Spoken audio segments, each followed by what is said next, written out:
మొట్టమొదటిగా ఈ అవార్డు రావటం అన్నది నాకు చాలా ఆనందంగా ఉంది.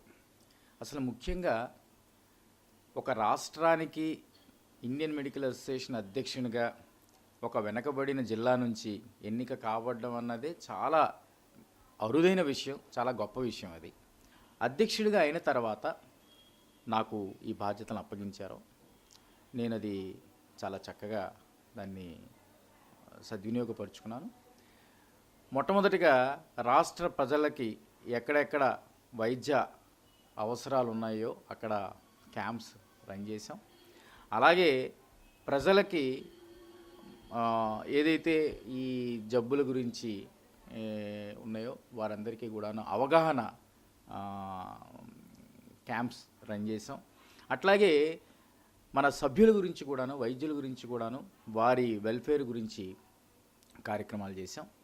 కాంగ్రెస్ ప్రభుత్వం చిన్న చితక వైద్యుల మీద నిరంకుశంగా ఏకపక్ష నిర్ణయం తీసుకొని వారిని అణగదొక్కాలి అని చెప్పి ఒక యాక్ట్ని తీసుకొచ్చింది, క్లినికల్ ఎస్టాబ్లిష్మెంట్ యాక్ట్ అని.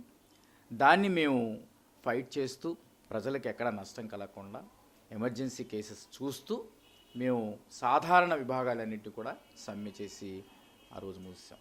అయితే దాని ఇంపాక్ట్ వైద్యులు ఏదైతే సమ్మె చేశారో వారు సరైన దీనికోసం చేశారు.